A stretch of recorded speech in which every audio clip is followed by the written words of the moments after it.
미국 증시에서 상대적으로 저평가된 중형주의 투자 매력이 커졌다는 분석이 나왔습니다. 투자자들도 대형주보다 중형주를 주목하며 주가를 끌어올리고 있는데요. 국내에서는 이 이슈 어떻게 가져가야 할지 관련 종목 이슈 알아보겠습니다. 메리츠증권은 3월 시가총액 규모별 지수 정기 변경을 앞두고 대형주에서 중형주로 이동하는 종목에 주목하라 조언했습니다. 특히 정기 변경 한 달 전 중형주 이동 종목을 매수한 뒤 이 정기 변경일에 매도할 때 수익률이 가장 우수했다고 평가했는데요. 이 대표 종목으로는 이마트가 꼽히곤 합니다. 주가는 사흘째 조정받고 있는데요. 현재는 그래도 강보합권으로 올려 세우면서 0.1% 오르고 있습니다. 3월 정기 변경은 3월 10일에 이뤄지며 전년도 12월부터 올해 2월의 마지막 영업일까지 일평균 시가총액을 기준으로 1에서 100위는 대형주, 101에서 300위는 중형주로 구분하는데요. 대형주에서 중형주로 갈 때 평균 4.2%의 수익률을 기록하곤 합니다. 그중 현대오토에버가 가능성이 높은 종목으로 꼽히고 있죠. 지난해 실적 호조를 보이면서 주가 연이틀 강세를 보이고 있는데요. 연이틀 10% 넘는 급등세 연출하고 있습니다. 대형주에서 중형주로 하향 조정되는 종목들은 기관 투자가들의 벤치마크에서 높은 비중을 차지하게 되며 큰 규모의 자금이 유입될 수 있게 관심이 쏠리곤 하는데요. OCI도 그중 하나로 꼽힙니다.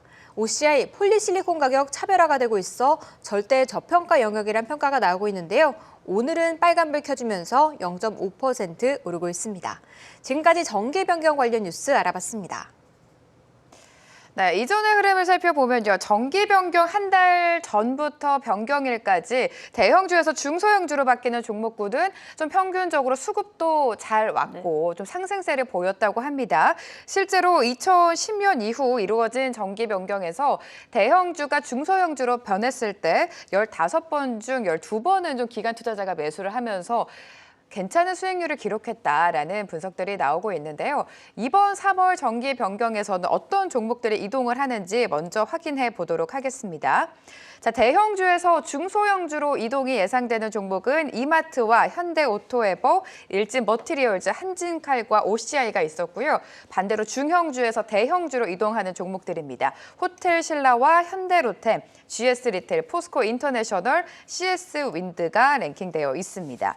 자, 반면에 중형주에서 대형주로 이동하는 종목은 그다지 상승률이 좋지 않았다라는 이야기도 있는데 어떤 차이입니까, 사장님? 네, 이제 앞서 설명해 주셨듯이 이제 대형주는 이제 시총 1위부터 이제 100위, 그리고 중형주는 이제 100위부터 한 200위 정도 사이 정도를 이제 중형주라고 하는데, 그럼 중형주가 이제 대형주에서 중형주 쪽으로 넘어온다는 건 시총 대비해서 이제 이런 부분에서 변경이 이루어지는데 어떻게 해서 기관들의 수급은 들어오느냐라고 이제 물으실 텐데. 일단 기관 같은 경우에는 이제 펀드입니다. 이제 펀드의 종목을 편입을 할 때 이제 대형주 중심으로 나는 대형주 펀드가 있고요. 또 중소형주만 하는 중소형주 관련된 펀드가 있거든요. 그럼 중소형주 관련된 펀드에 대한 신규로 또 종목 유입이 될 수 있다라고 한다면 그 중소형 펀드에 관련된 이제 패시브 자금이 들어올 수 있다라는 그런 의미에서 좀 보시면 될 것 같고요. 그리고 중소형 펀드 쪽은 중형주 쪽으로 편입이 된다라고 하면은 이제 포트 구성하는데 조금 더 좀 가볍게 움직일 수 있기 때문에 중형주 쪽으로의 기관들의 투자가 조금 더 집중되고 있는 모습을 보여주고 있고, 앞서 이제 보여드린 그 리스트를 좀 보면은 이마트라든지 뭐 일진머티리얼즈, 현대오토에버 같은 종목들 최근 수급을 확인해 보시면 그에 맞게 기관 수급이 지속적으로 들어온 모습, 최근의 모습이 좀 확인되고 있습니다. 자, 이렇게 기관의 수급이 좀 붙고 있는 양상인 것 같습니다. 특히나 대형주에서 중형주로 이동하는 종목에 대한 관심이 지금 이 시기 한 달 전에 이 시기에 관심이 커지고 있는 것 같은데 대표님은 긍정적으로 보십니까? 저는 긍정적인 건 아니고요. 이 소식에 대해서 이제 예전에도 방송에서 언급했습니다만 의미 없다. 예전에 뭐 개그맨이 의미 없다 이런 얘기 있잖아요. 여기서 투자 전략을 세우는 거는 시장과는 조금 반대된다라는 말씀이십니까? 그렇죠. 그러니까 어떤 얘기냐면 투자의 본질은 좋은 기업인지 수익이 잘 나는 기업인지 그거잖아요.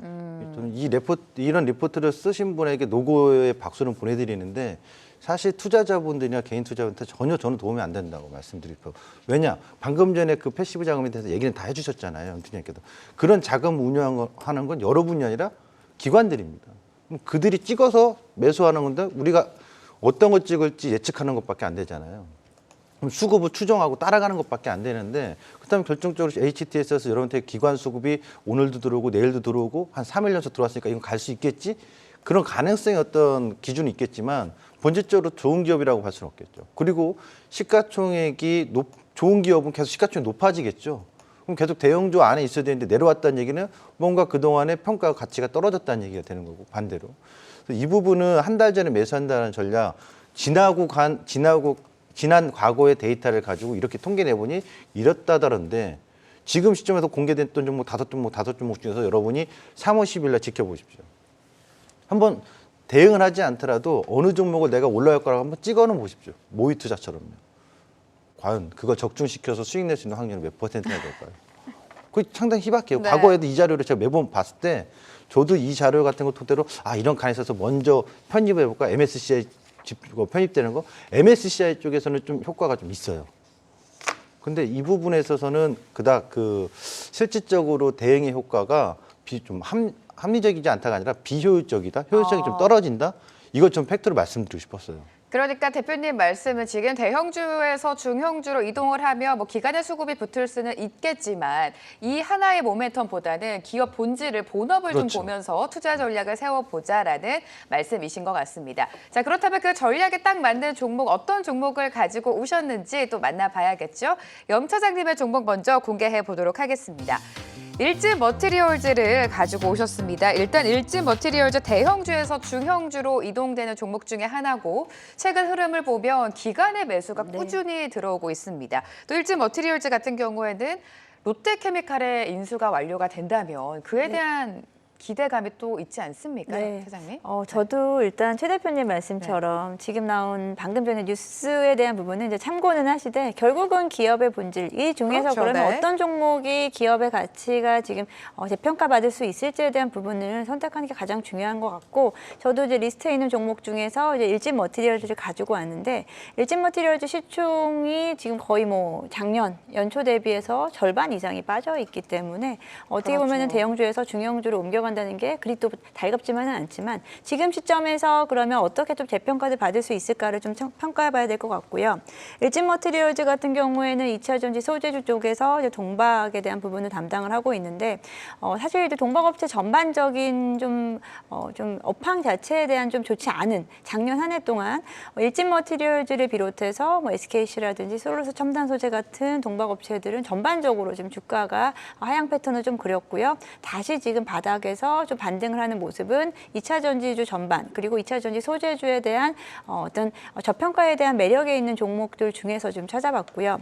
일진 머티리얼즈가 상산하고 있는 동박에 대한 부분은 지금까지는 사실 다른 양극재라든지 이제 소재 업체 쪽보다 원재료 쪽보다는 사실 매력도가 좀 떨어졌어요. 지금까지는 거의 뭐 공급에 맞게 수요가 움직였었는데 지금 리포트를 제가 하나를 또 보니까 2023년 올해 한 2분기부터는 수요가 급증을 하면서 이제 공급이 따라오지 못하는 상황, 결국은 공급 우위 시장으로 좀 전환될 수 있는 시기다라고 좀 생각을 하고 있고요. 일진 머티리얼즈뿐만 아니고 동박업체들이 수익성이 좋지 않았던 부분은 이제 동박을 생산하기 위해서 이제 전력 소비가 많이 나타나는데 네. 전력 소비가 지금 뭐 작년 한 해도 그렇고 그래서 전력비에 대한 부분이 비용 증가를 했는데 일진 머티리얼즈는 말레이시아 공장에서는 이제 수력 발전을 이용하고요. 그리고 유럽에 지금 생산 기지를 준비하고 있는데 스페인 쪽에서는 이제 태양광 쪽을 이용한 이제 전력 에 대한 부분을 수급을 받는다라는 부분에서 이런 비용적인 부분에서 수익성에 대한 부분에서 개선될 수 있을 거다라고 보고 있습니다. 일진 머티리얼즈 앞서 말씀드린 대로 지금 바닥권에서 다시 네. 올라오고 있고 주봉상 패턴을 보면은 이제 지금 저점에 대한 부분이 확인이 되고 있다라고 보기 때문에 일진 머티리얼즈 중형주 쪽에서 다시 한번 좀 관심을 가져볼 만한 종목이다라고 말씀드리겠습니다. 대형주에서 중형주로 이동하는 종목 중에 하나지만 본업도 좀 탄탄하게 자리매김하고 있습니다. 그거에 비해 주가가 최근에 워낙에 많이 조정이 나왔기 때문에 이제는 좀 저점을 다지고 반등 시그널이 나오지 않았나라는 전략을 세워주셨으니까요. 참고해 보시면 좋을 것 같습니다. 최 대표님의 종목까지 공개해 보도록 하죠. 오늘 가지고 오신 종목은요. 동진세미캠을 가지고 오셨습니다. 오늘 장에서도 좀 시세를 내주고 있어요. 지금 5% 가까이 좀 오르고 있는 상황인데 어떤 투자 포인트를 호재로 가지고 오셨습니까? 동지세미캠은 포인트 첫 번째는 네. 국산화 최초입니다. 아, 그렇죠. 네. 삼성전자에서 이제 이번에도 투자에 대해서 유지하겠다 했잖아요. 그럼 어떤 거에서 투자를 더 집중할까요? 바로 EUV용, 노광, 공정에서의 투자를 더 아마 확대하거나 유지할 거예요. 국내에서 감광의 포토레지스트라고 불리는 이것을 국산에 최초로 개발했는데 EUV용도 이 회사가 상용화했습니다. 그래서 삼성전자에 지금 한 공정, 딱 한 공정이기 때문에 아주 일부지만 거기에 공급을 하고 있다는 거죠. 그러면 점진적으로 확대됐을 때 그에 따른 실적 성장은 누구나 충분히 유추할 수 있겠죠. 그 부분이 투자 포인트 하나고요. 두 번째는 이 회사가 CNT 도전제를 생산합니다. 네. CNT 도전제 하면 나노신소재가 떠오를 거예요. 요 CNT 도전제를 좀 쉽게 설명을 간략하게 드릴게요. 양극재, 음극재, 분리막, 전해질이 있는데 양극재에도 들어가는 도전제, 음극재에도 들어가는 도전제. 이 도전제를 둘 다 생산하는 곳은 나노신소재. LG화학하고 이 동지세미카는 양극재에 들어가는 도전제인데 이 도전제가 어떤 역할이냐면 음극재 같은 경우는 배터리 충전 속도를 양극재는 배터리 용량을 이 도전제가 들어가면 당연히 배터리 충전에 또는 충전의 속도에 영향을 주는 물질이거든요. 이 부분에 있어서 동지세미캄이 또 노스볼트에 공급 계약이 되어 있습니다. 근데 이것이 향후에 생산 계파가 증가하면서 주목되지 않겠느냐. 일단 생산 계파는 LG화학하고 나노신소재가 압도적입니다만 앞으로 계획은 동지세미캠도 이 부분에 있어서 추가적인 증설 계획이 있기 때문에 반도체 업황의 호전과 2차 전지 네. 소재에서의 둘 다 성장이고 최근에 가장 화두가 되는 섹터이기 때문에 이 지점에서 동지세미캠을 주목해 보셨으면 좋겠습니다. 자, 동진세미캠에 대한 투자 포인트까지 들어봤습니다. 자,